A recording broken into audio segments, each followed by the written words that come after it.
Buenas noches con todas, con todos. Eh, en otras latitudes es probable que sea más tarde. A nombre de la Red de Bienales de Arquitectura de América Latina, REDVAL, les doy la más cordial bienvenida a esto que hemos denominado Diálogos Habitar América Latina. Este evento inaugura nuestra presencia como REDVAL en el 27 Congreso de la UIA 2021 Río y obviamente constituye un esfuerzo importante para garantizar una presencia de la producción de la arquitectura latinoamericana en este evento que es el de mayor significación mundial para la arquitectura. Sin duda, este es un espacio de reflexión en el cual participarán los autores de los proyectos que han sido seleccionados, premiados en diversas bienales del continente y que participaron en las 3 ediciones del premio Oscar Niemeyer en los años 2016, 2018 y 2020.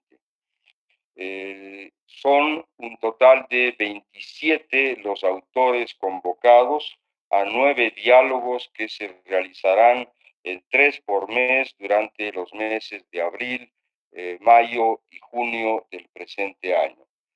Actuarán como moderadores 9 académicos críticos que representan a 9 facultades de arquitectura o escuelas o facultades de arquitectura de las universidades latinoamericanas. Hemos organizado estos diálogos en 9 ejes temáticos que yo los llamaría ejes poéticos, cuyos denominativos son memoria de la memoria del territorio, materia del territorio, paisajes, colectividades, articulaciones urbanas, habitar densidades, otros quehaceres y ancestralidades. Estos proyectos que se presentarán a partir de hoy son proyectos maravillosos que obviamente lo que nos llevan es un encuentro con autenticidades de este continente marcado por la diversidad, pero también por el compromiso, por los rigores del oficio, por la creatividad, que son las características comunes, diría yo, al conjunto de proyectos seleccionados.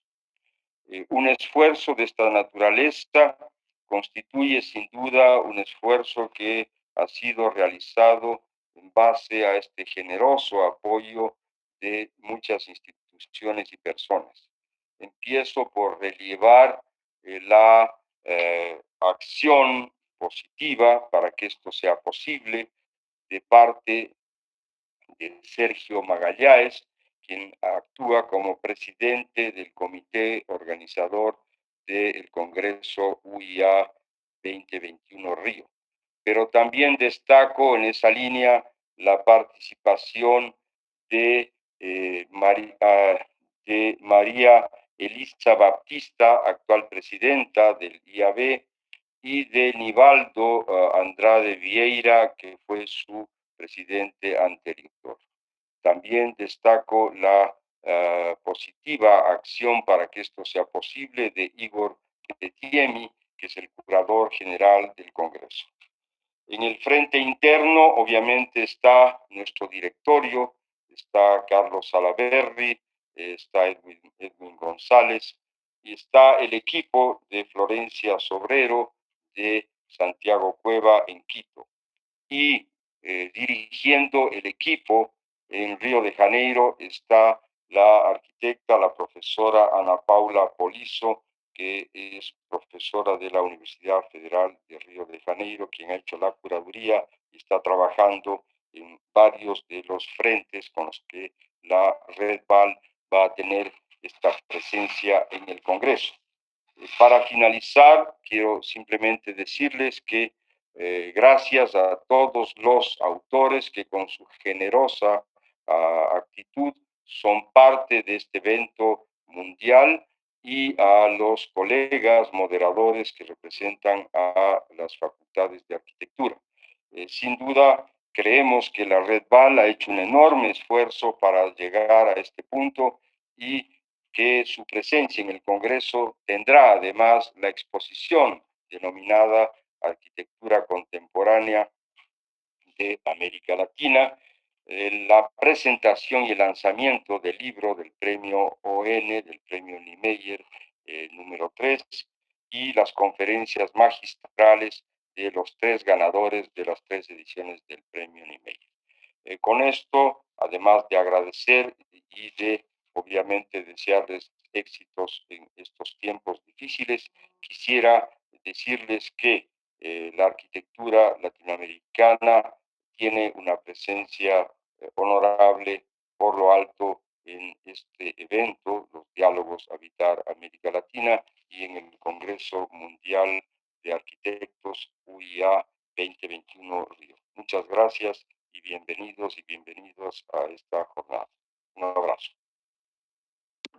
Boa noite.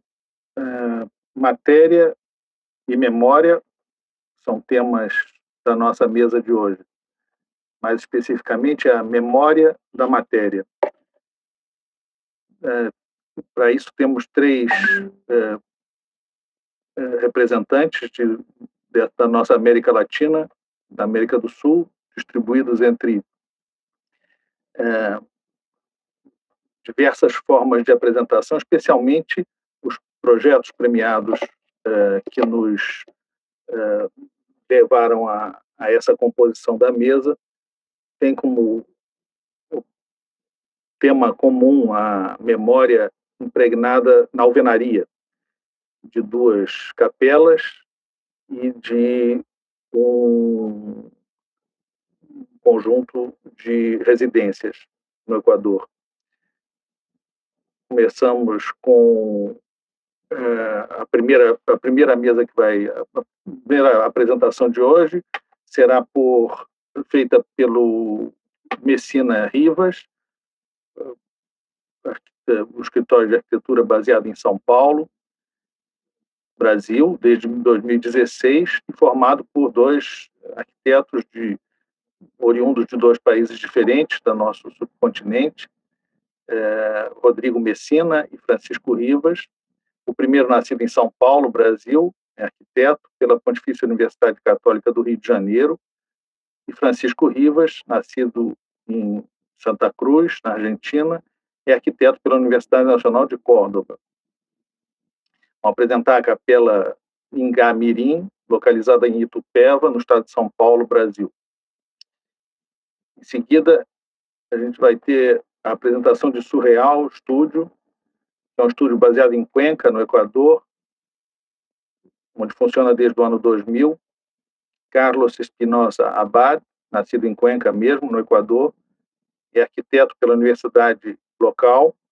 Seu trabalho se concentra em produzir uma arquitetura que responde às condições históricas, geográficas e sociais da cidade andina, daquela cidade andina. Vai apresentar as Casas del Ciprés, no centro histórico da cidade de Cuenca, no Equador. E o terceiro a terceira apresentação será de Nicolás Campodónico, do estúdio Nicolás Campodónico, que recebeu o prêmio terceiro lugar na primeira Bienal dessa série, 2016, o primeiro prêmio Oscar Niemeyer.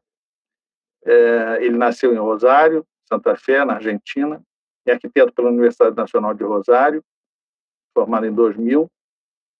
Vive e trabalha na cidade de Rosário, na Argentina, onde também exerce a docência e vai apresentar também uma capela São Bernardo, localizada na província de Córdoba, na Argentina. Nada mais por enquanto, só chamar o primeiro escritório.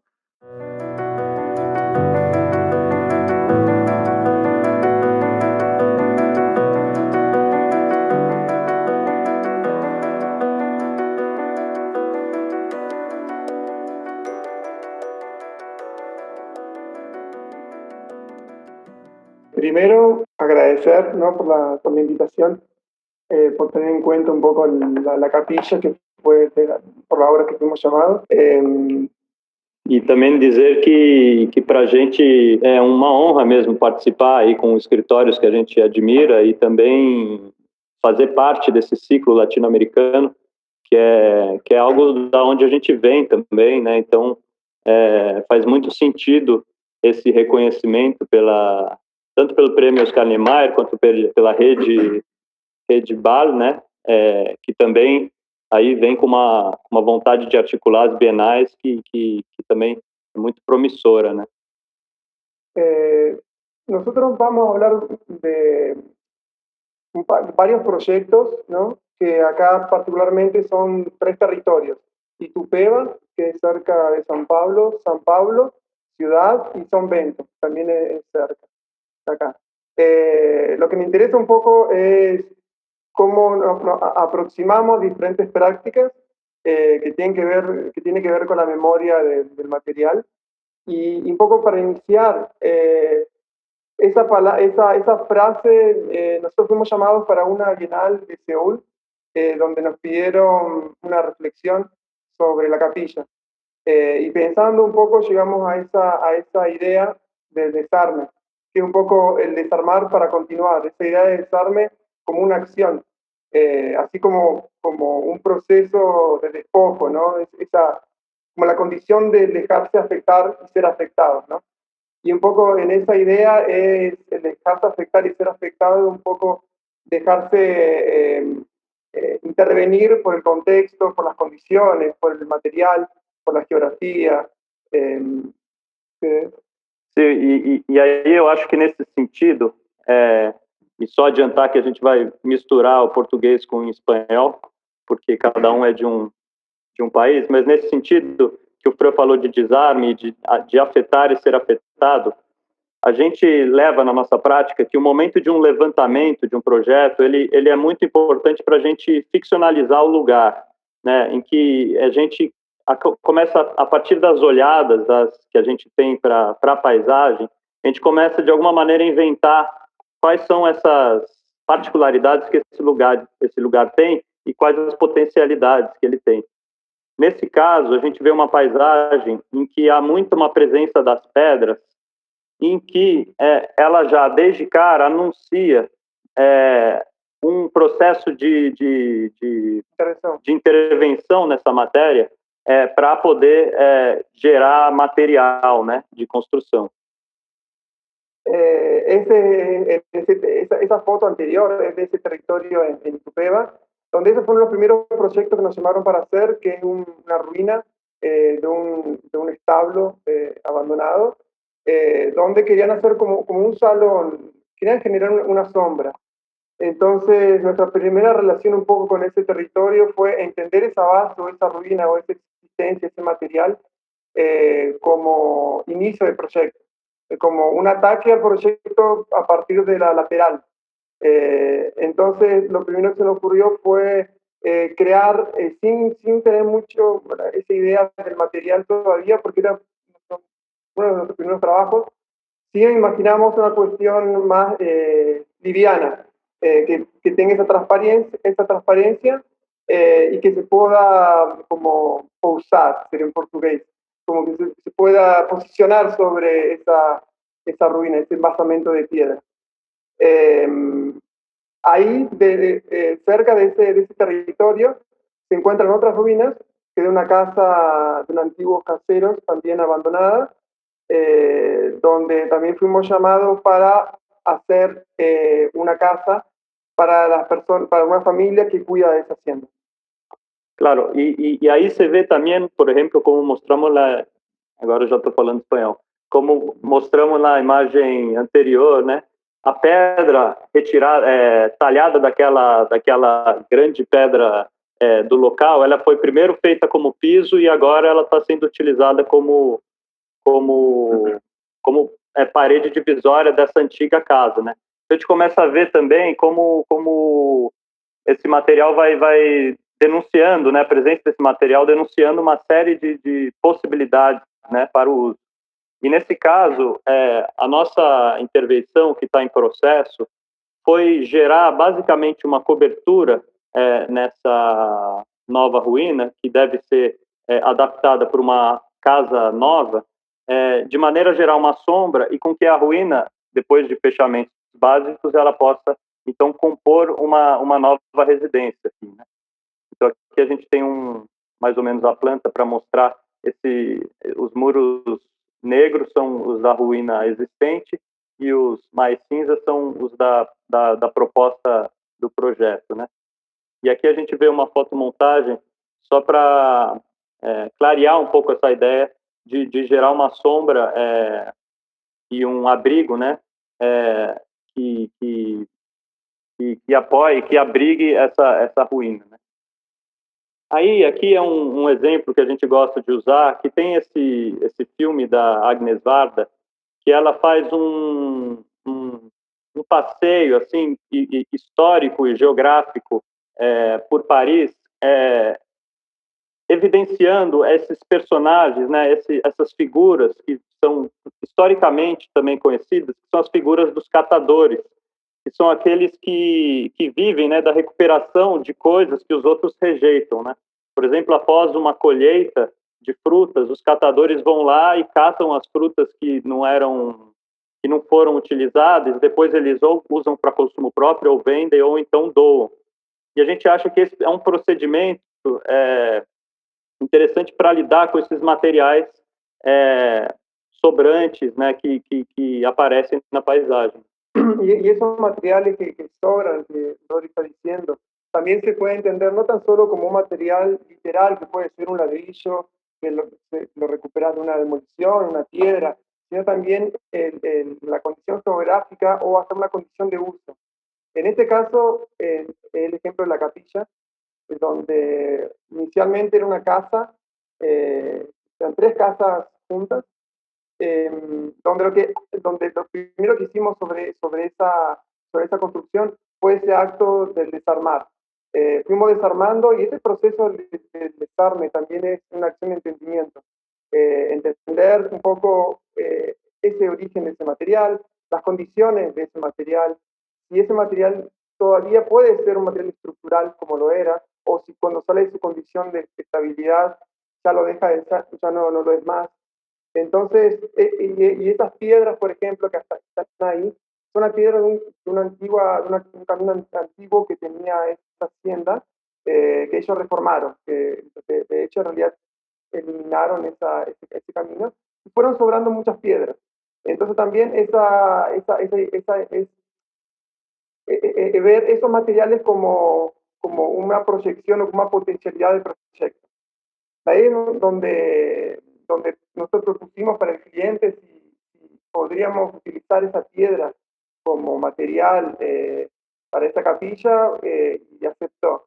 Ahí fue cuando las personas que construyeron la capilla comenzaron a buscar en el territorio y empezaron a aparecer varias piedras que ya estaban cortadas, del mismo tamaño que fueron usadas antes para un camino.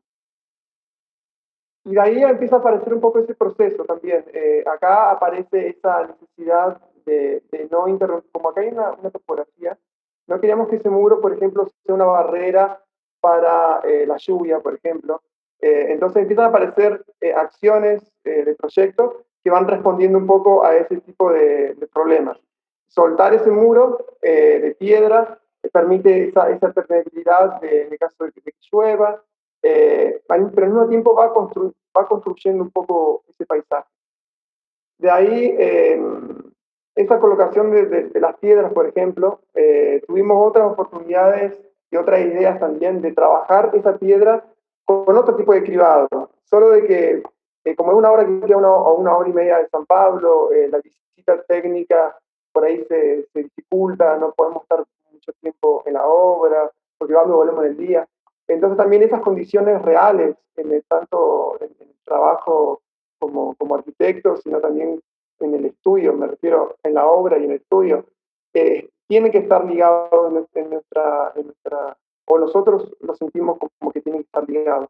Porque ya en la decisión de proyecto fue de hacerlo del modo más simple o del modo que ellos consigan realizarlo con mayor facilidad.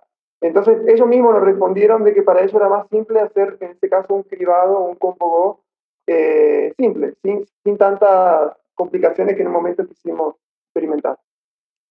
E acá você vê já o muro aprumado, né, com essas linhas clássicas de construção. E aqui só para mostrar um pouco esses gestos de intervenção, né? Esse retângulo aqui com a linha fina era onde antes se situava aquela residência da antiga colônia da fazenda. E o que a gente propõe é a construção de 3 muros de pedra que vão, de alguma maneira, criar possibilidades de caminho para quem, por exemplo, vem daqui de cima. Eu não sei se vocês estão vendo o meu mouse, mas que vem daqui e choca com esse muro, e daí você é direcionado para dentro aqui da capela, né? E aí a capela também se realiza como um espaço aberto, né, para usufrutos religiosos os mais diversos, né? Porque você pode tanto fazer uma cerimônia menor aqui por dentro, quanto você pode vir sozinho e caminhar e sentar e ver a paisagem, ou seja, uma possibilidade de usufruto religioso mais aberto, né? E aí aqui a gente começa a já ver essas linhas de ações materializadas, né? Aqui a gente vê uma laje de concreto que faz a união dos muros de pedra, também para articular eles estruturalmente, né? E aqui dá para ver um pouco já melhor a visão superior, né? Onde a gente consegue ver essa articulação dos muros, a capela aqui propriamente dita, com uma cobertura leve que faz uma sombra. En esa foto anterior también aparece, por ejemplo, todo lo que es el ladrillo que está en el medio, que serían esos ladrillos recuperados de que dejaron de ser estructura para hacer piso, y esas piedras que antes eran piso pasaron a ser un poco esa estructura. Y esa base que habló Rodri sería de esa casa existente que fue la que utilizamos para generar el basamento de la capilla. Hay un par de imágenes. Y hay un poco en esa imagen da para ver también esa construcción de ese nuevo horizonte medio literal aquí, donde comienza en una altura de 40 centímetros de altura, porque la entrada sería por el lado más bajo del muro, del lado derecho, donde tus rodillas chocarían en esa altura de esa losa donde puedes sentarte, y después, mientras vas bajando, ese mismo horizonte te va tapando, hasta llegar un poco a esa cuestión más encerrada de la capilla, que sería acá debajo de esa estructura metálica. Acá da para ver también en la foto, por ejemplo, no sé si da para ver el mouse, pero acá a la derecha abajo de ese banco de madera, da para ver un poquito las piedras que aparecen en el basamento, esa losita que aparece acá en la frente, trabaja un poco como para estructurar, claro, como contención de la base de la casa antigua. Y acá se entiende un poco lo que Fran había dicho de que se puede sentar o entonces subir por acá, caminar incluso.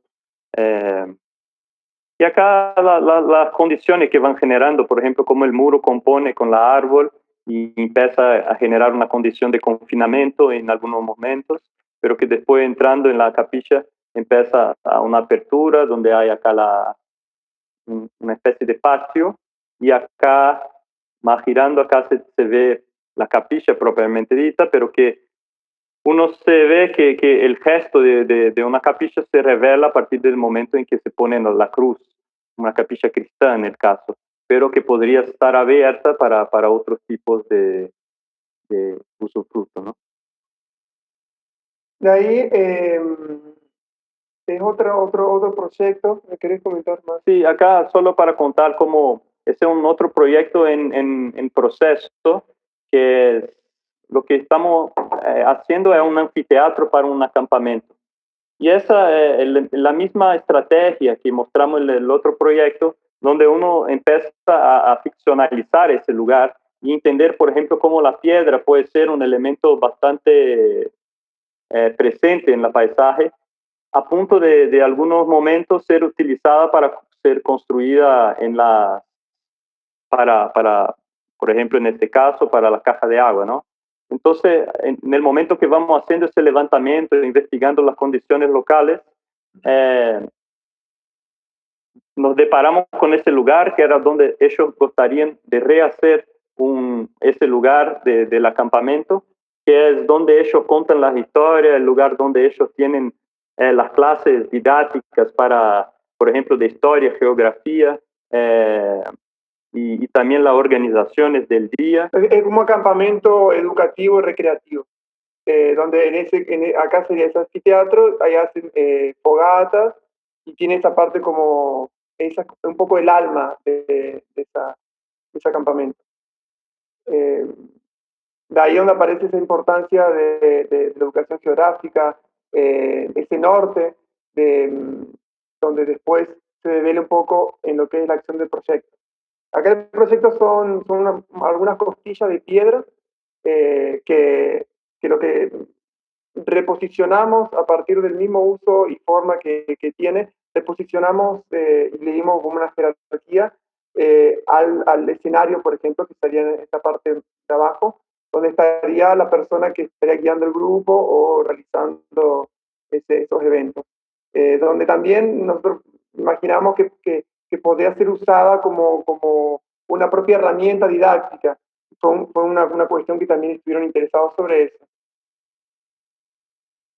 Ahí había un fotomontaje bien tradicional y que habla un poco sobre eso, sobre esas divisiones de piedra, esa costilla de piedra, que son piedras que ellos tienen en el lugar, esa madera que aparece, que son a partir de unos pinos que ellos legalmente, porque tienen reforestación, consiguen aprovechar del propio campamento que tienen, y ellos tienen también su propia carpintería, entonces ellos son las personas que van a construir todo.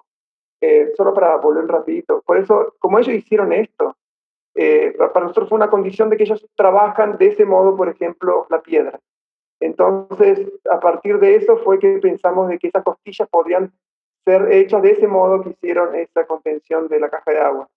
Ahí empieza un poco la excavación, donde las piedras empiezan a formar un poco más parte del paisaje. Y esto de vuelta son esas piedras que la gente que trabaja ahí fueron catando no sé cómo se habla catando en español, pero cosechar, que fueron catando ahí en un lugar y a partir de esa materialidad fueron construyendo los muros de piedra, ¿no? Es un proyecto que todavía está en proceso. Ahora estábamos analizando los bancos donde se iban a sentar la gente y ahora sigue esperamos que quede pronto luego, ¿no? Y ahí, sí. Solo para finalizar, es un edificio de Rino Levi en la ciudad de San Pablo. Es un edificio de los años 40, creo, donde fueron los primeros edificios que se construyeron de gran metraje, son de 400 metros, 500 metros cuadrados, donde la particularidad de la planta de ese proyecto, que es el proyecto de Rino Levi, Paisajismo Burle Marx, es de que tiene esa libre acción en la planta. donde él define la parte de servicio, la estructura y todo lo que son cuartos y área social son flexibles. Una cuestión particular a destacar es de que la fachada de este edificio es patrimonio.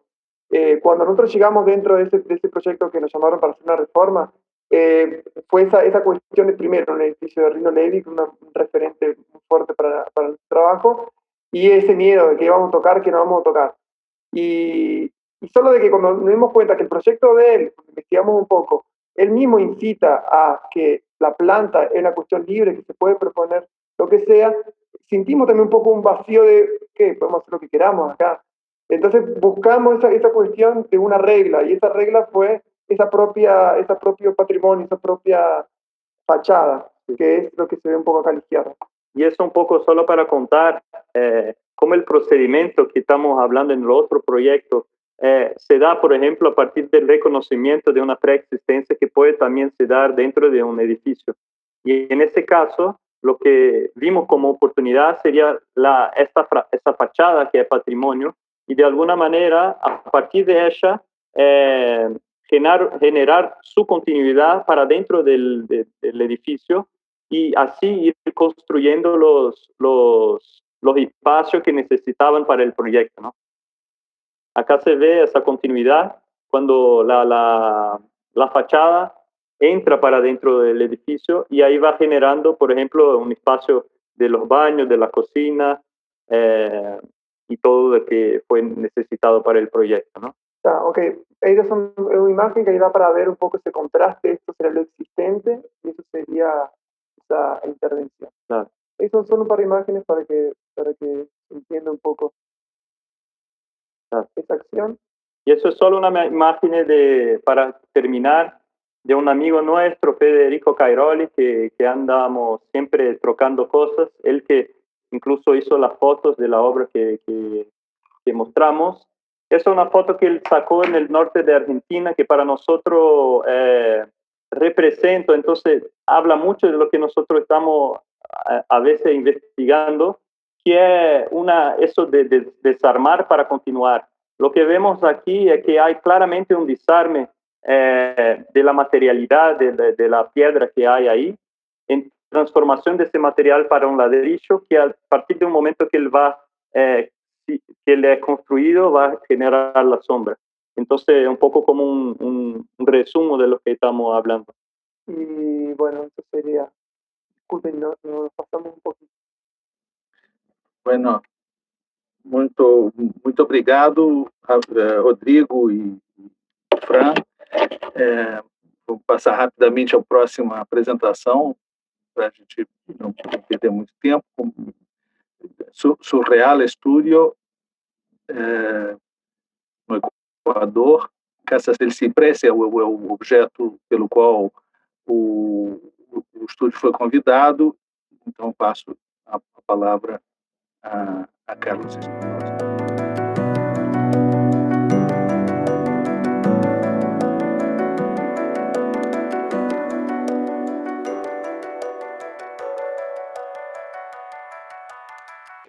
Muchísimas gracias, súper contentos, como hemos dicho antes de la invitación.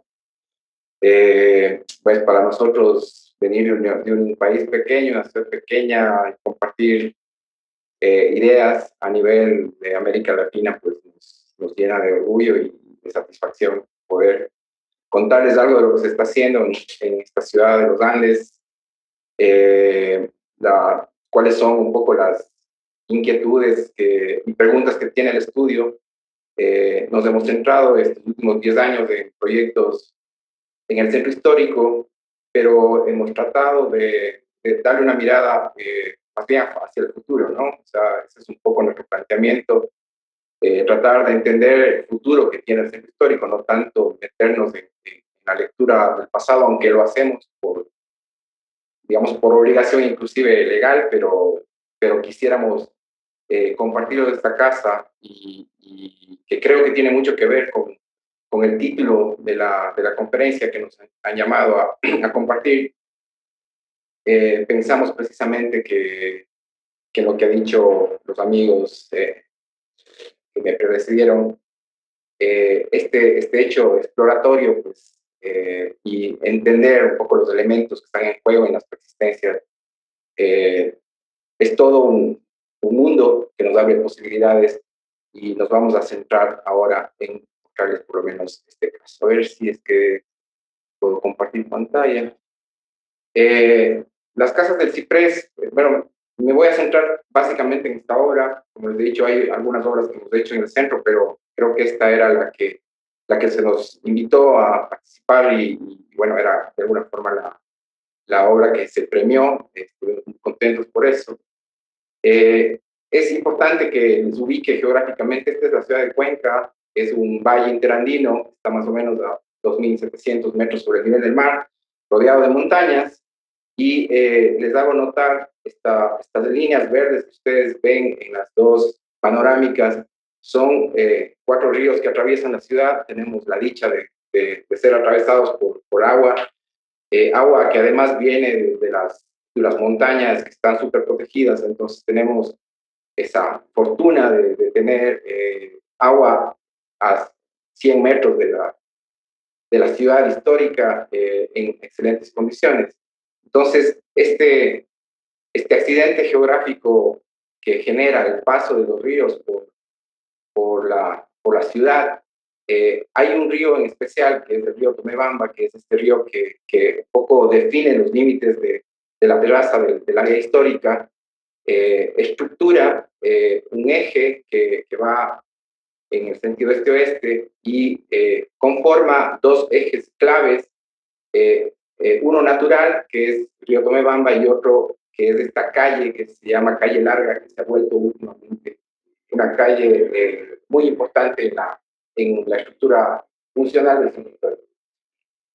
Este espacio que queda entre las dos estos 2 ejes es lo que nosotros llamamos el barranco, y aquí es donde se emplazan las casas del ciprés.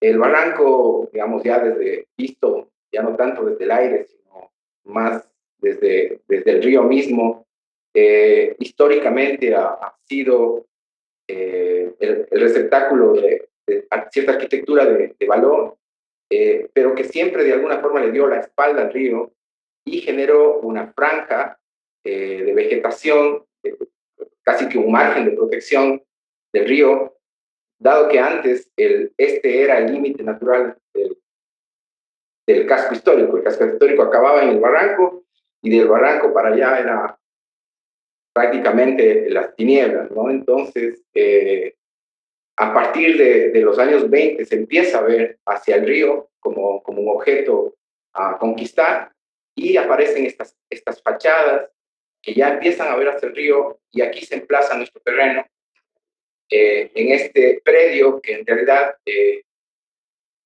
bajo la categorización del Instituto de Patrimonio era una casa que no tenía valor y que por tanto podíamos derrocar.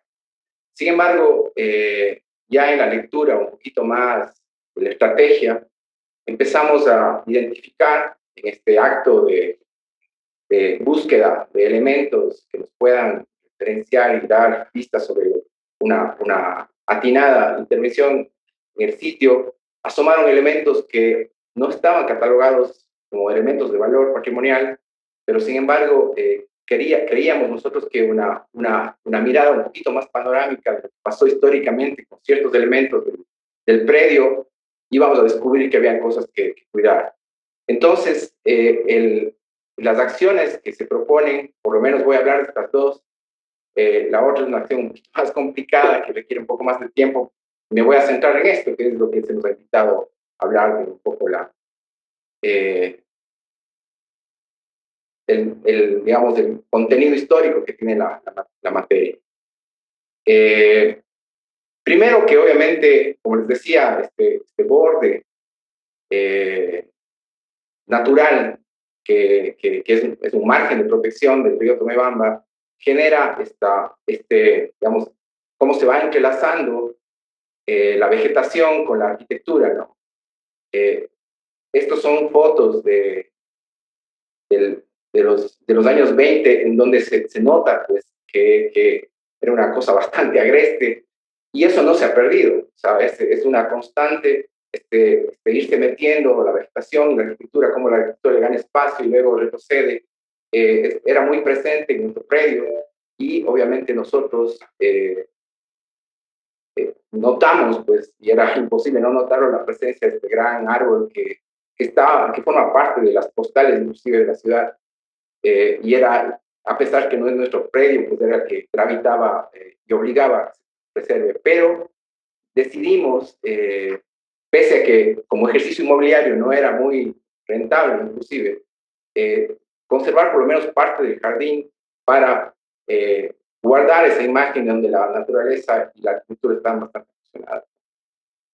Por otro lado, otro elemento que nos parecía interesante preservar es este muro de medianeras, que está presente en casi, digamos, en la conformación inclusive de la colonia, de la ley de Indias, la forma en cómo se parcelaba, siempre marcó contundentemente estos muros medianeros que ya en el barranco, dado sus condiciones topográficas, empieza a tomar estas fisionomías un poco escalonadas, que también están presentes en el predio. Entonces, para nosotros este muro medianero también era algo que sumado al jardín que se estaba dejando, pues era importante preservar.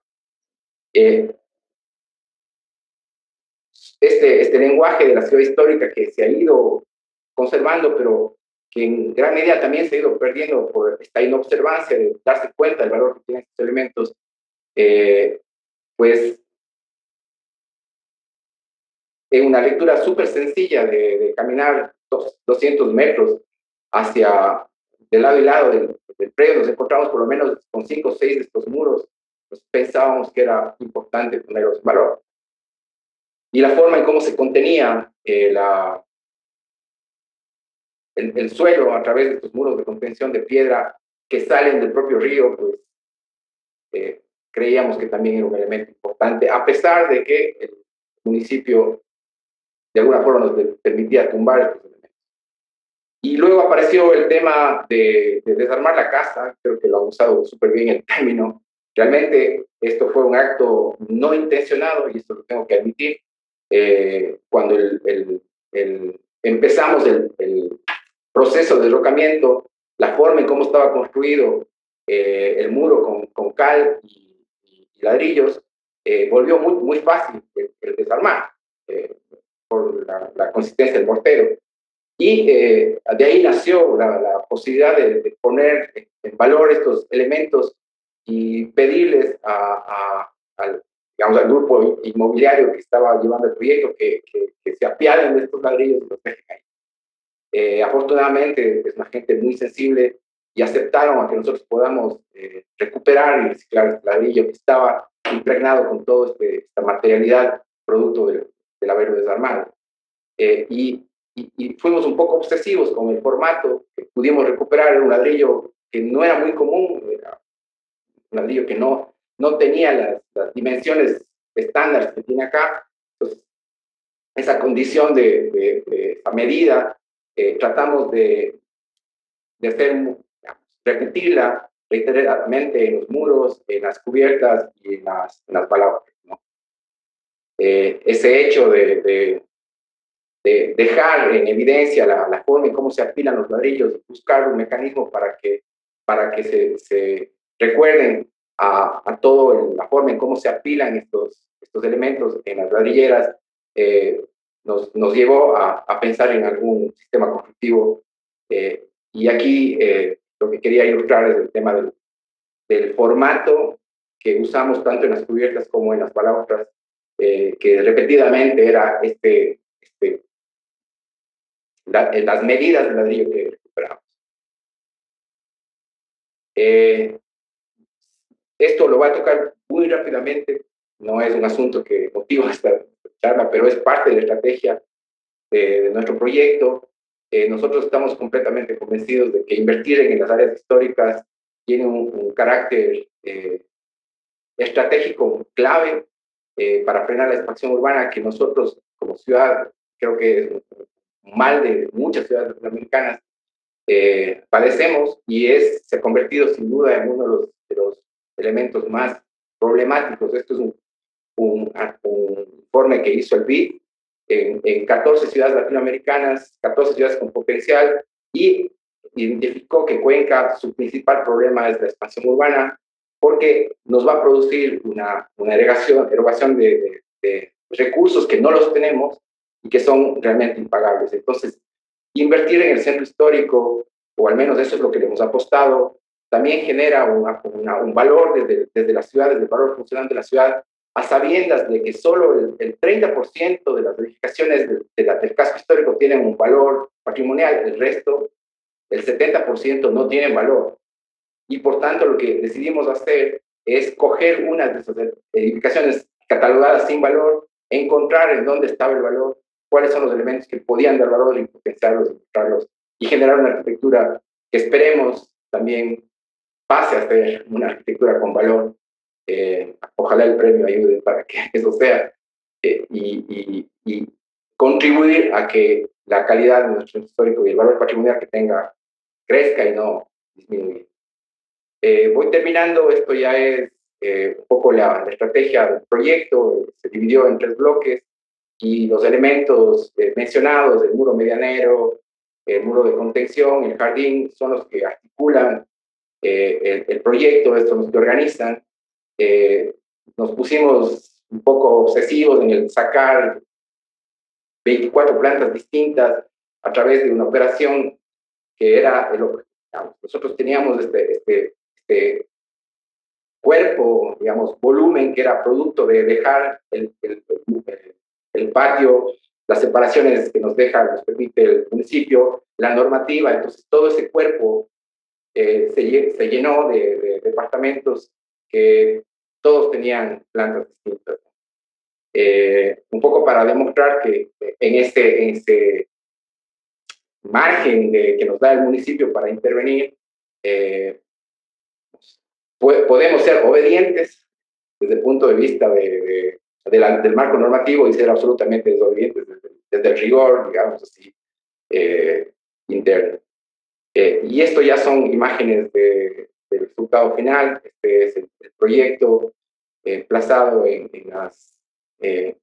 el casco histórico, la vista desde las cubiertas, la vista hacia el Tomebamba, que tiene 2 lecturas, ¿no? Una hacia el río, que más o menos lo vemos desde acá, el ciprés, este ejercicio de hacernos un poquito para atrás con la arquitectura y dejar el jardín en primer plano para que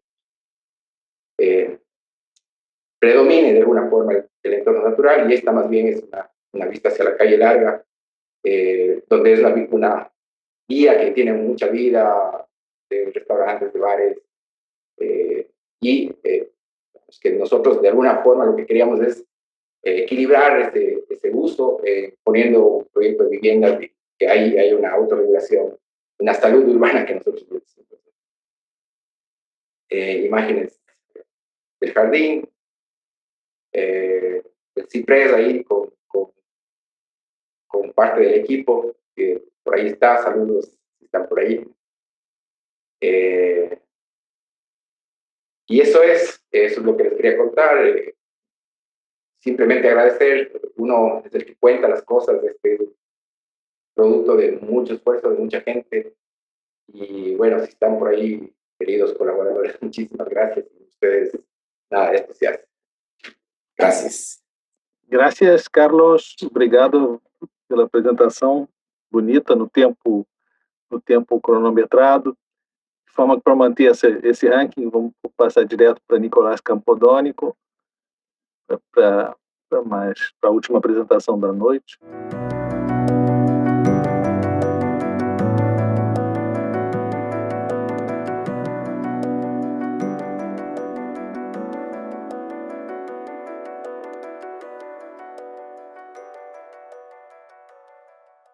Primero, agradecer a la Red Val esta invitación, agradecerle a Handel, a Carlos, a Florencia por haber organizado. Muy contento de compartir esta tarde con los amigos y sobre todo con 2 fabulosos proyectos. Y sobre todo quería estribar sobre el título de esta presentación o de esta conversación que tenemos, que es la memoria de la materia. Título que me parece por demás sugestivo y realmente es un tema que me interesa mucho personalmente. Primero quería hacer una reflexión muy general que tiene que ver con nuestro planeta. Uno suele unir esto de la memoria de la materia, los 3 proyectos tienen materiales reusados o reutilizados. Sin embargo, pensaba cuando preparaba esta comunicación que en realidad nuestro planeta ha estado durante miles de millones de años con la misma materia. No ha entrado ni salido nada de nuestro planeta. Se podría, en cuanto a materia, se podría decir que lo único que ha entrado ha sido energía del sol, y eso con ciertos organismos ha generado materias. Pero mucha de la materia, sobre todo la materia mineral, está aquí desde siempre y seguirá estándolo. Con lo cual, lo que ha ocurrido y lo que ocurre es una transformación continua. Nosotros, como arquitectos, lo que hacemos es operar esa transformación. Así que nosotros mismos, nuestros cuerpos, son parte de una materia que ya existía. Y cuando dejemos de estar, nuestra materia se disolverá y volverá a ser parte de esta única masa matérica que es nuestro planeta. Zanjada esta primera observación, quería contar 3 historias de la Capilla San Bernardo, 3 historias que están ligadas a esta memoria de la materia. La primera tiene que ver con la tierra, el agua y el fuego, que también se conoce como el ladrillo. Acá veía que mis compañeros mostraban piedra, mostraban una serie de materiales, madera en algunos casos, ese bosque que se podía utilizar porque se reforestaba. Y nosotros acá en La Pampa, estoy en Rosario, esta capilla es en Córdoba, nosotros acá en La Pampa no tenemos bosques, no tenemos piedra, lo que tenemos es tierra. Y la tierra con el agua y el fuego forman el ladrillo. Así que a mí me gusta mucho pensar que nuestro material natural es el ladrillo, a pesar de que es un material manufacturado. Y ese ladrillo, por más de que sea nuevo, viene cargado de una memoria, porque viene de la tierra, de la misma tierra en la cual habitamos, y esa tierra que es producida o ha sido modificada geológicamente durante millones de años para llegar a ser la que es hoy. Y nosotros la transformamos en un material de construcción que es el ladrillo. En este caso puntual, esta primera historia de la capilla arranca ya con una cosa parecida a la que mostraron mis compañeros, que es el desmantelamiento de una construcción existente. Había ladrillos, había una casa existente y que estaba hecha con ladrillos hechos de la misma tierra del lugar. Era muy común que los colonos, la gente que iba a habitar el campo, viniera, excavara un pozo, hiciera sus propios ladrillos y con esos ladrillos la casa. Se asentaban en barro o con barro, es el mortero más primitivo, con lo cual también, como contaban recién, fue muy fácil desarmarlo. Prácticamente se despegaban con la mano, porque eran construcciones totalmente hechas a la compresión. Y estos ladrillos para mí eran muy importantes porque ya tenían casi 100 años, 100 años de historia, de deterioro, de que habían pasado el tiempo. Y de alguna manera para mí eso era muy importante. Pensaba que si la capilla podía utilizar estos ladrillos, la capilla podía tener la edad de estos ladrillos, podía tener estos 100 años, o muchos más, si uno piensa en la tierra. Y que también, llegado el momento, esta capilla se volvería a desarmar y esos ladrillos volverían a la tierra desde la que de alguna vez salieron.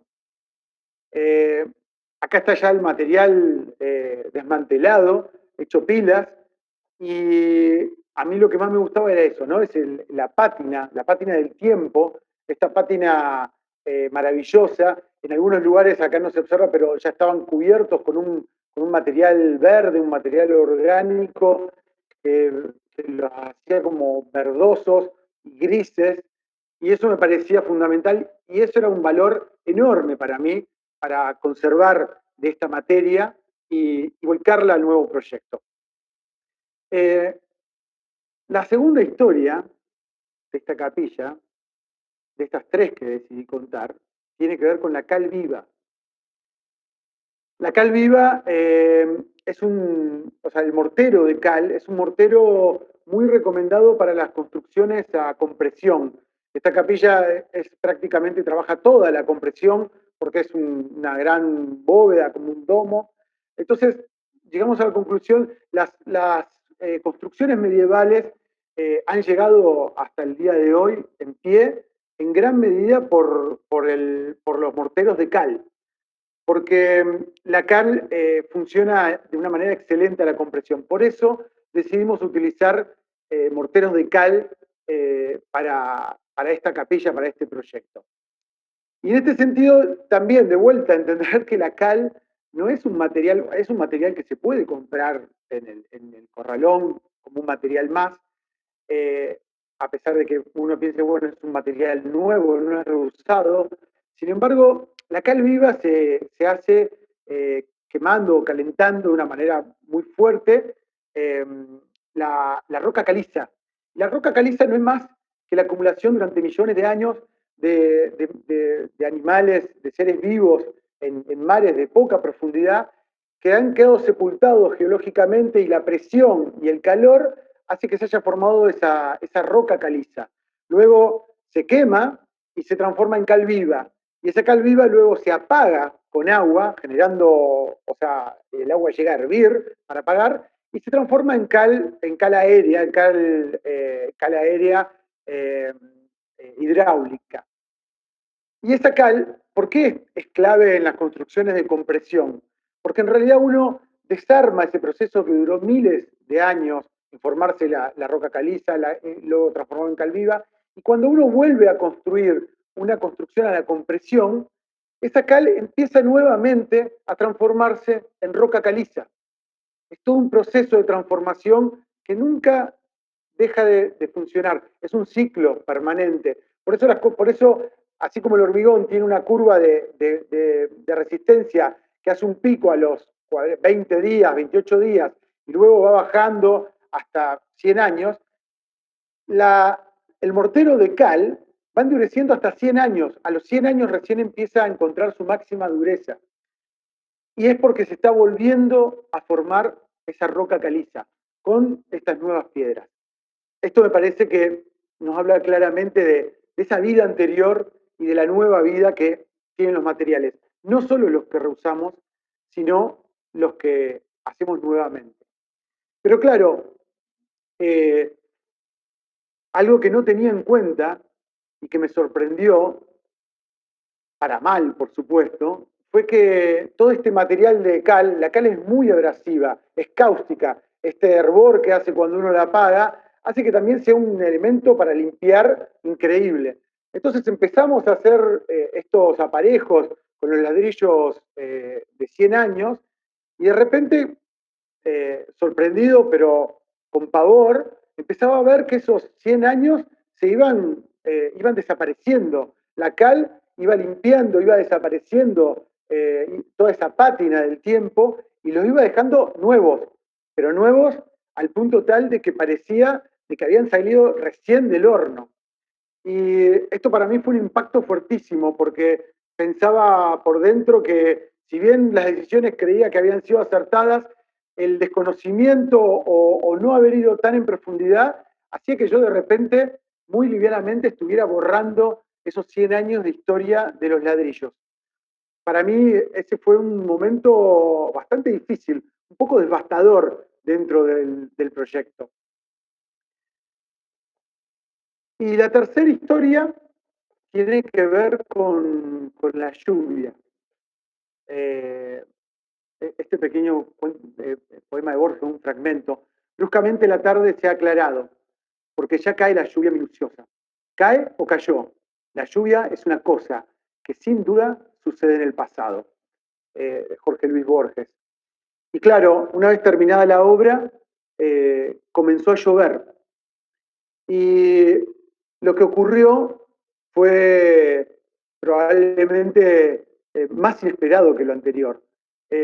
Comenzó a ocurrir algo que yo no esperaba y que tuvo que ver con que de repente en un par de lluvias, en un par de días, un par de semanas, todo ese verdín, todo ese material, esa pátina del tiempo empezó a resurgir. Yo no entendía muy bien qué era lo que pasaba y claro, todo ese material orgánico que se había ido impregnando, el ladrillo es un material poroso, durante 100 años la naturaleza había ido impregnando toda esta materia orgánica en el interior del ladrillo, de este ladrillo poroso, hasta llegar a no sé qué profundidad del ladrillo. Y claro, la cal solo había limpiado o había dejado impecable la superficie, pero el tiempo no está en la superficie, el tiempo cala o recala en la profundidad. Y luego de unas semanas ocurrió lo que para mí fue casi como un milagro o entender que quizás no me había equivocado, sino que había subestimado la naturaleza. Y en el transcurso de unas semanas, luego de estas lluvias, volvieron los 100 años a esos viejos ladrillos reutilizados.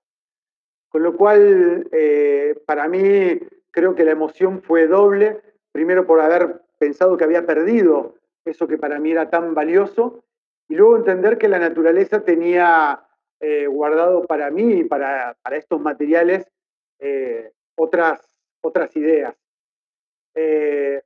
Para mí, la naturaleza siempre tiene algo para enseñarnos. Y, y ese continuo ciclar y esas continuas transformaciones de la materia hace que, gracias a Dios, nuestra materia siempre tenga memoria, siempre tenga mucha memoria. Muito obrigado. Muchas gracias. É incrível como 3 conjuntos de projetos tão diferentes apontam para a existência, talvez, de uma linguagem comum. Nós vimos muitas coisas além da América Latina aqui hoje. Os projetos que vocês apresentaram desfilaram para cá, na nossa frente, coisas ancestrais. A gente viu cenas das missões jesuíticas no centro da América Latina. Vimos um pouco o Museu de Lúcio Costa, Museu das Missões, representado na maneira como Fran e Rodrigo reinterpretaram a alvenaria de pedra com que eles se depararam, e na forma como a pele em torno da nova montagem, né, da alvenaria de tijolos e de pedras se destaque, ao mesmo tempo é apenas sombreada por uma membrana fina que não se vê de fora, ou que se vê de fora. A gente viu essa República Jesuítica Guarani, São Miguel das Missões, que é tão latino-americana para nós, tão representativa de uma extinção, de uma memória que não está mais lá, porque os jesuítas foram expulsos em um determinado momento, aquilo se reduziu, toda a arquitetura jesuítica se resumiu a uma ruína, muitas vezes uma ruína de alvenaria de pedra ou de tijolos. A gente viu passar dolmens, menires nos outros projetos que andaram por aqui, coisas de planta centrada que a gente ainda não sabe como vão terminar, mas que a gente vê aparecer um centro de pedra em volta do qual outras coisas de pedra se vão colocar no projeto do acampamento que Messina e Rivas mostraram. A gente viu Mies van der Rohe, a gente viu a casa de vidro e a casa de tijolos, tanto do Mies como os projetos do Mies como do Philip Johnson. A gente viu que nossos mecenas pode se parecer um trocadilho. A gente viu Babilônia, foi o primeiro lugar da humanidade que usou alvenaria, que cozeu terra para fazer construções. Está diante de várias coisas muito interessantes, muito bonitas nesse último projeto. Parece no projeto da capela que Campodónico mostrou para a gente, tem para além da matéria orgânica que parece surgir depois das primeiras chuvas, da natureza lavar e, de uma certa forma, batizar a capela com águas do céu, parece que a vida ressurge ali dentro, mas essa sutileza do encontro, da complexidade do que está envolvido na remontagem da pedra, no cuidado com as marcas do tempo que foram deixadas, aquilo já está presente uma variante que é muito peculiar enfim, dos exemplos que a gente pode evocar vendo Lucan e vendo Lucan, sobretudo, do outro lado do mundo, na Índia e no Bangladesh.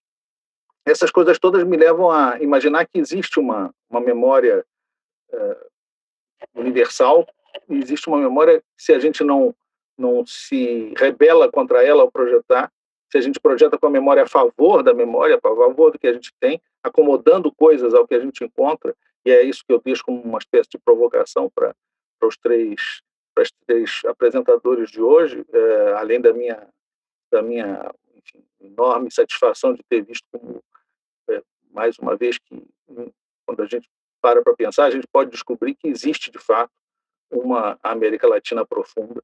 A América Latina não é só uma construção da CEPAL, mas ela é algo que, se a gente procura, ela existe também no nosso cotidiano de espaço e de arquitetura. Eu deixo isso um pouco como modo de voltar ao início, voltar a mencionar todas essas experiências. Uma que eu esqueci, que eu acho não menos importante, na apresentação de Carlos Espinosa, foi assim, a maneira como ele apresenta as casas que ele faz. Quase como, no primeiro momento, eu me lembrei das tipologias de Juran, a maneira como ele apresenta aquelas séries tipológicas no Recueil Parallèle, construções de todos os tempos, a maneira como você expõe as casas que você pôs. Mas logo em seguida eu percebo que não se trata exatamente de uma tipologia, mas quase que de uma antitipologia.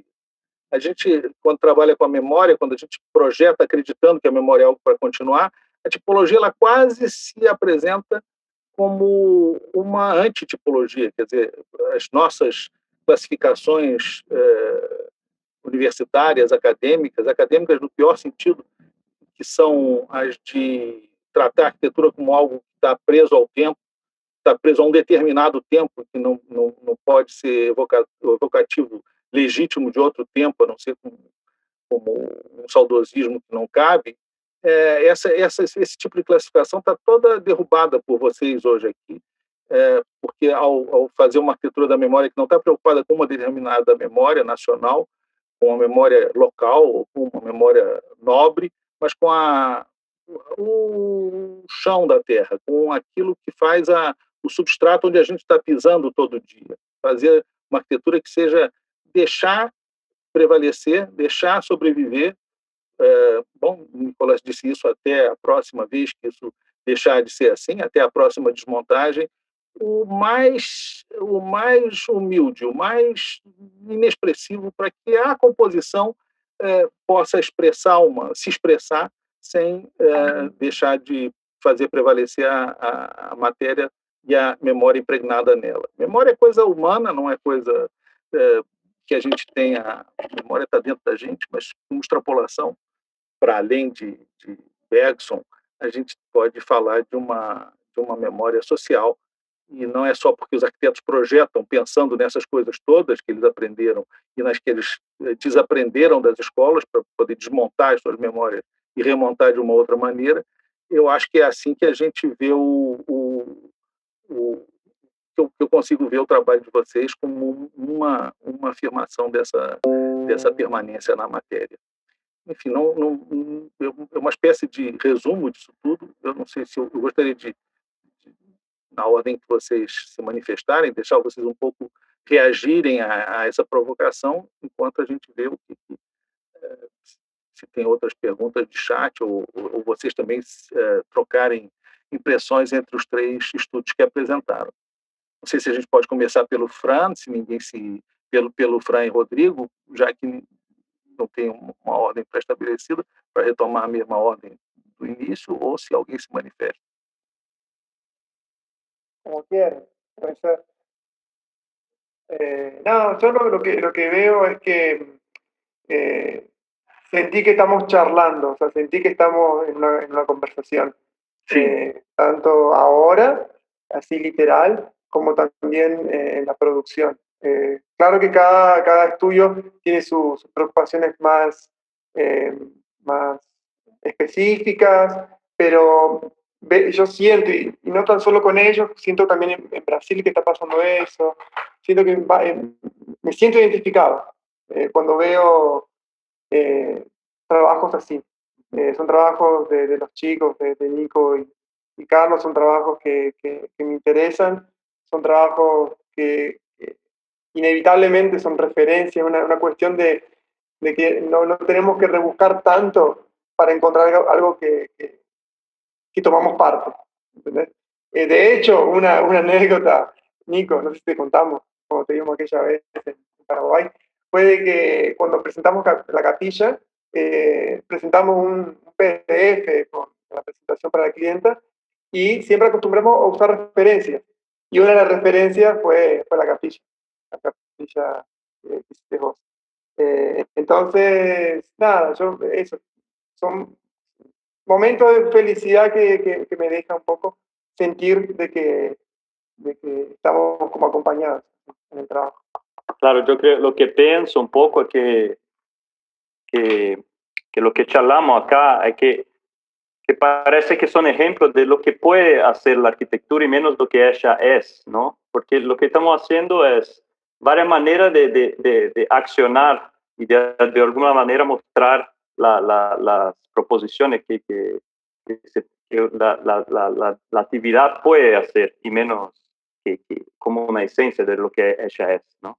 Y eso, lo que Fran dijo del trabajo de Nico, fue también mucho importante como un ejemplo para nosotros de esa, como hay más detalle, pero como su trabajo con los muros empiezan a crear interiores y generando ese espacio de abrigo en relación al paisaje vasta que está alrededor, ¿no? Entonces creo que eso de que estamos charlando, incluso el trabajo de Carlos, que creo que con la foto ahí de los procesos vemos mucho, también lo que tuvimos experiencia en Paraguay con el desarme de los materiales y también la recuperación y una articulación de otra manera, ¿no? Entonces creo que muy, muy potente esta conversa, principalmente para nosotros también.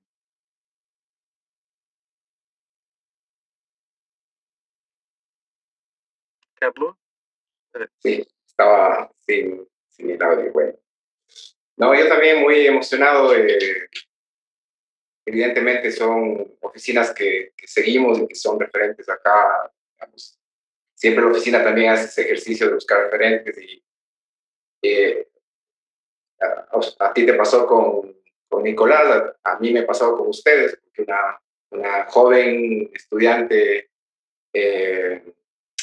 no estudiante, ya arquitecta, una arquitecta muy talentosa, me decía que está obsesionada con el hecho de coger los elementos de una casa que le encargaron su remodelación y usar exactamente los mismos. O sea, un ejercicio más artístico que arquitectónico, digamos, si lo podemos poner así, si hubiera una diferencia. Y yo le dije, bueno, vean a estos chicos, ellos hacen eso, vean sus proyectos, exactamente están en la misma búsqueda. Nosotros de alguna forma lo hemos hecho de una forma menos consciente. Ahora, Casas del Ciprés nos sirvió para atravesar este tema de la memoria y les agradecemos infinitamente que se hayan dado cuenta de que eso pasó, porque no fue un acto consciente, en realidad fue un proceso que lo descubrimos y que ahora ya está transversalizado. Creo que más bien Nicolás lo ha contado ya como una acción no solo consciente, sino lo ha elevado a una dimensión poética, cosa que emociona mucho. Pero creo que la parte importante que quisiera colaborar como comentario, no sé si como conclusión, es que creo que el hecho de desprendernos de la imagen, como bien lo ha descrito Nicolás, de la arquitectura como imagen y más bien empezar a meternos en las profundidades de la memoria o de la memoria de la materia, que son cosas que están, como lo dices Nico, Nicolás, en las profundidades, ¿no? Esos quizás, si es que hay gente que nos está viendo, estudiantes seguramente están, pues es una invitación a no ver la epidermis nada más, ¿no? O sea, como eso que quita la cal en la primera lavada, sino meternos un poco más profundamente en esta hermosa búsqueda y esta hermosa profesión que tenemos, que seguro nos da lecciones para esta vida y las que tengamos para quienes creen en las siguientes vidas. Yo también feliz de representar a la sociedad laica, pues, entre dos capillas, ahí me tocó representar a la sociedad civil.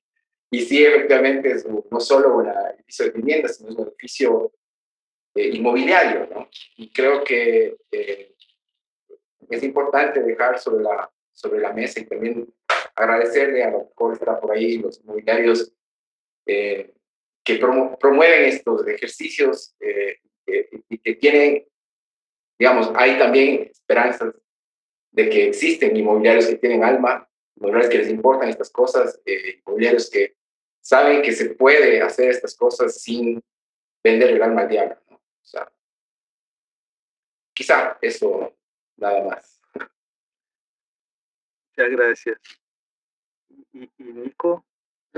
Bueno, nada, reiterar el placer que me da estar compartiendo con estos proyectos que conocía. Bueno, tuve el proyecto de Carlos, lo conocí hace poco, pero el proyecto de los chicos lo conocí en la última Bienal Iberoamericana, nada, del cual fui parte de la organización, entonces encontrarme casi como ese proyecto nuevo tan ensimismado en el proceso, es una palabra importante en las tres prácticas, Carlos lo contó espectacularmente, y los chicos también lo hicieron de una manera magistral, y creo que hay algo en común, que yo creo que estamos hablando un lenguaje en común, más allá de que hay un esfuerzo por hablar en español, en castellano, pero en realidad estamos hablando un lenguaje común de una arquitectura que repara en los procesos de una manera sensible. Y yo creo que eso es lo que atraviesa nuestros tres proyectos, donde más allá de la epidermis, como decía Carlos, un concepto importantísimo, nos hemos sensibilizado con algunas, con la materia, con los procesos, con esa memoria que tiene natural cada elemento que utilizamos. Entonces, los tres proyectos hablan de eso.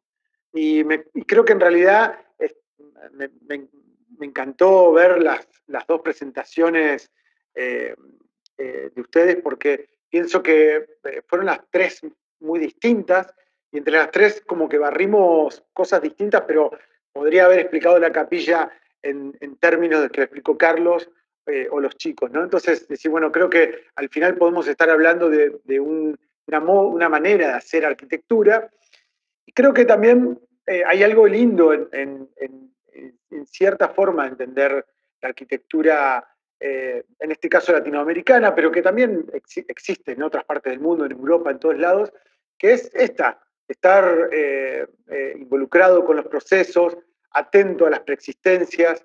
Creo que siempre este tipo de prácticas quizás a veces han sido invisibilizadas por las publicaciones o por los flashes, pero gracias a Dios ahora hay como una vuelta a esto, ¿no? Creo que esa mirada sensible, además de poder tener potencialmente producir buenos proyectos, también es una mirada muy conveniente para ciertas necesidades del planeta que tenemos en este momento. Entonces, de repente se han vuelto miradas importantes, más allá que de la poética, por una necesidad real de cuidar lo que es nuestro, y para cuidar, más allá de las acciones reales, sustentables, para cuidar necesitamos conocer. Y lo que hacen nuestros proyectos es intentar conocer el lugar, la materia y profundizar en eso con nuestros proyectos, ¿no? Así que celebro esta reunión que nos han propiciado los organizadores, una unión magnífica con un gran título que nos conecta y nos atraviesa. Muy bien. Y hay una pregunta, no sé quién es, pero hay una pregunta que dice, no sé para quién también, para todos me parece, ¿hay lógicas intrínsecas en la temporalidad del material independientes del proyectista o constructor? No sé si alguém vê, mas enquanto vocês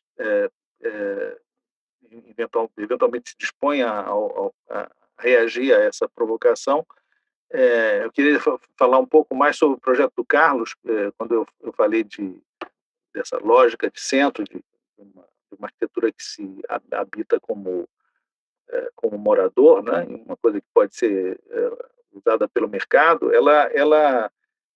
A Cidade das Mulheres que me ocorre é o grande convento de Arequipa, o convento carmelita de Arequipa, que tem soluções de sombra e luz que são muito parecidas com as que a gente vê você usando. De forma que, assim como para falar da arquitetura civil das missões guaranis lá de São Miguel, que o Lúcio Costa tenta reproduzir no Museu das Missões, não se trata da igreja, mas de uma construção, de um alojamento, de um acampamento.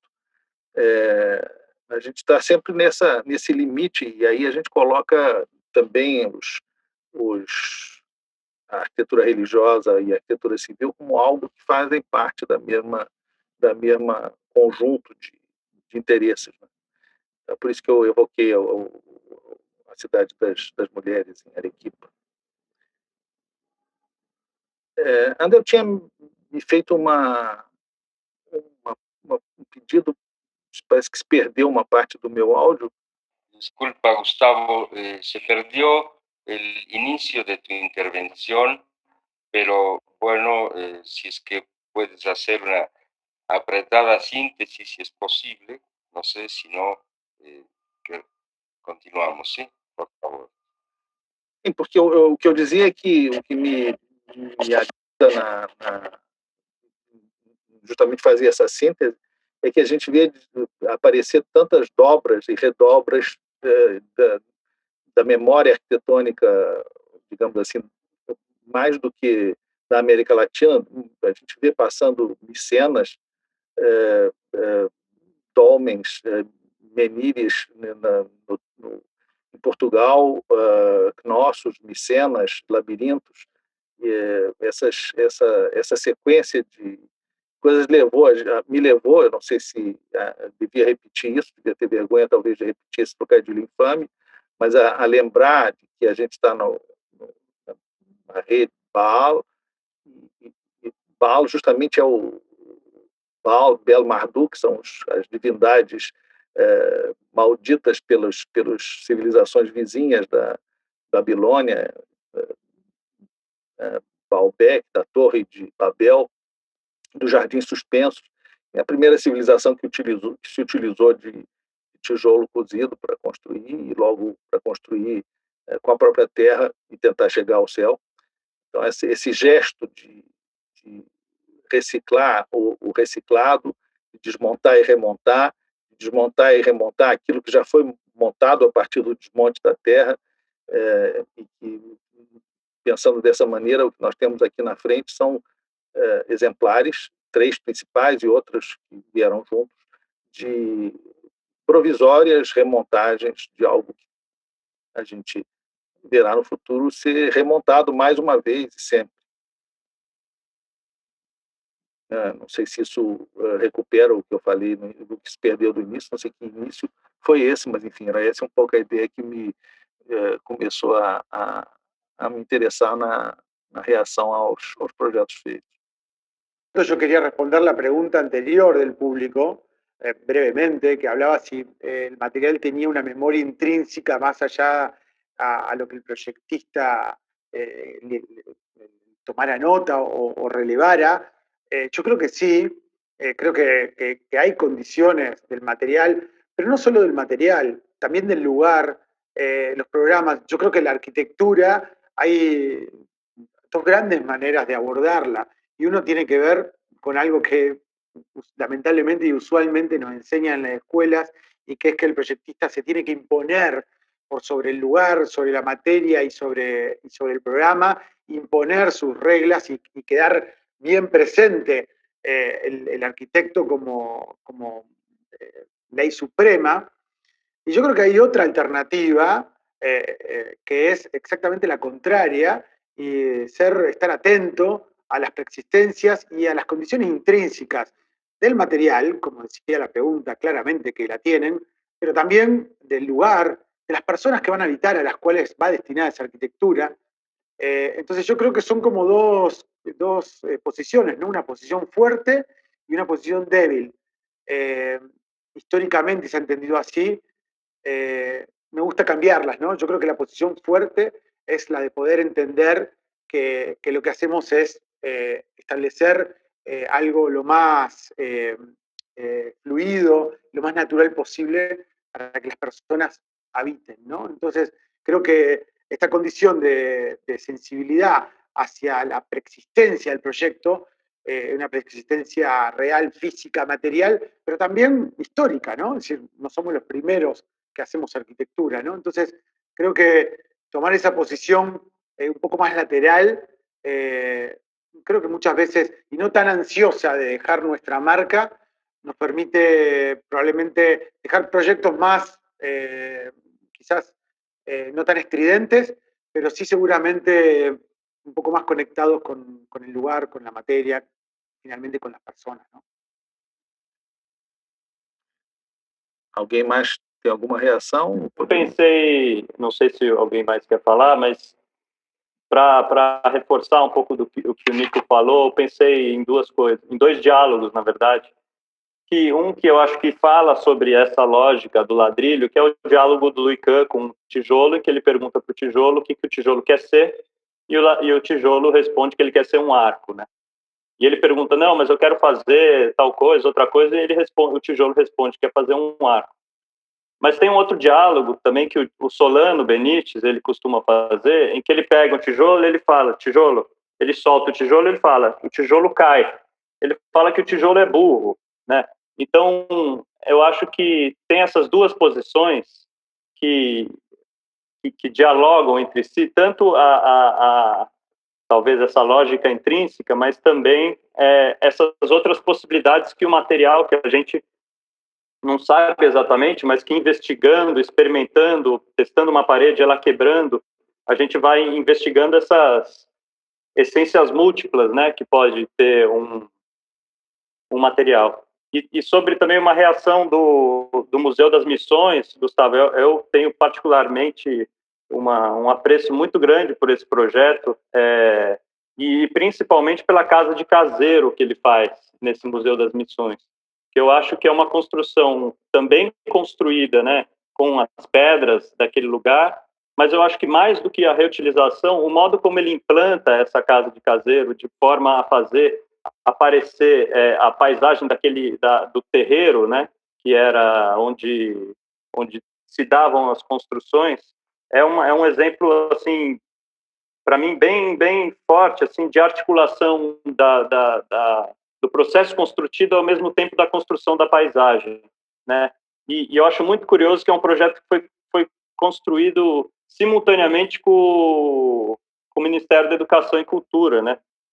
Então, é interessante como esses não são caminhos opostos, mas como dois caminhos possíveis para a arquitetura moderna estavam se dando naquele momento em que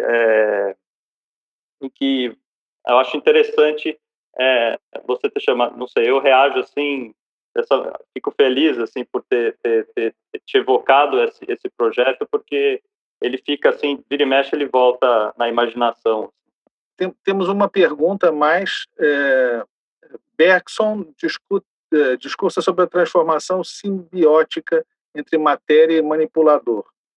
Como vocês se veem transformados por essas matérias carregadas de memórias? Bueno, yo podría intentar responder esa pregunta, que es una cosa súper amplia, y creo que lo he dicho ya antes también. Antes de eso, sí me gustaría también abonar a las reflexiones anteriores con algo muy, quizás hasta infantil, pero importante para la forma en cómo entendemos. Es esa misma pregunta que Kant hace al ladrillo, bueno, ¿qué quiere ser? Digamos que cuando uno lee esos textos se imagina a este arquitecto medio ya perdiendo la razón, hablando y dialogando con el ladrillo, teniendo ahí una conversación sobre lo que él quiere ser, casi que a manera de diván psicológico. Y no es tanto por ahí el asunto, sino creo que cuando nosotros estábamos intentando y abiertos precisamente al proceso, en el proyecto de Casas del Ciprés, ante como espero haberlo descrito, ante un sitio tan cargado de historia y tan cargado de belleza, porque realmente es un sitio súper privilegiado. De pronto no sabíamos qué querían hacer esos ladrillos, pero sí sabíamos en dónde querían quedarse, porque cuando les vimos apilados, ahí ya hice ese ejercicio de sentarme a dialogar con el ladrillo y preguntarle, bueno, ¿qué quiere ser? No sabía, simplemente lo que quería es quedarse ahí. Creo que esa perspectiva que uno mira entre lo que puede hacer como arquitecto a nivel abstracto y lo que el lugar te está sugiriendo hacer, ese camino que describe Nicolás, en donde, digamos, en el entorno en donde están las respuestas, yo creo que esa también es una invitación a entrarle a la arquitectura desde el lugar también. La geometría y el pensamiento abstracto es absolutamente importantísimo. Veo las plantas de Messina Rivas y tú mismo dijiste, vi pasar a Miss por aquí. Claro que pasó a Miss, les pasó les atravesó a ellos, y ahí un poco metiéndome en la segunda pregunta. Por supuesto que la materia le transforma a uno. O sea, eso es una ley universal. De hecho, yo entiendo que el principio básico de los alquimistas es ese, o sea, el cómo buscar. Seguramente no vamos a encontrar nunca, pero es el proceso de búsqueda que nos transforma y el que nos convierte a nosotros y la materia nos da esa oportunidad de transformarnos y de transformar nuestra memoria. Entonces, sí existe digamos, esa simbiosis entre la manipulación de la materia y nuestra manipulación, no sé, de lo que sea. Yo me siento más cercano de la sociedad civil, me siento mucho más ateo, pero algo hay en la materia que evidentemente, por eso creo que me siento arquitecto también, porque la arquitectura no tiene que perder esa capacidad de emocionarnos. Y nosotros, siendo los manipuladores, obviamente estamos hiperexpuestos a esa transformación que la materia nos convierte en personas más felices. Ese es el sentido, creo yo, de la arquitectura, transformarnos. Y uno como arquitecto tiene la enorme oportunidad de transformarse manipulando la materia. Muito obrigado a todos os participantes, obrigado à Rede BAL e aos organizadores. Eu acho que foi uma conversa, a gente infelizmente tem que encerrar por aqui, porque a gente já está um pouco além do tempo, mas agradeço especialmente ao Andel e aos organizadores e aos participantes por essa por essa esperança que a gente tem de que a América Latina seguirá existindo no mundo através da sua arquitetura. Muito obrigado. Muchas gracias. A gente que agradece. Obrigado, gente. Muchas gracias. Gracias. Buenas noches a todos. Grande. Nos vemos el día miércoles en el próximo diálogo.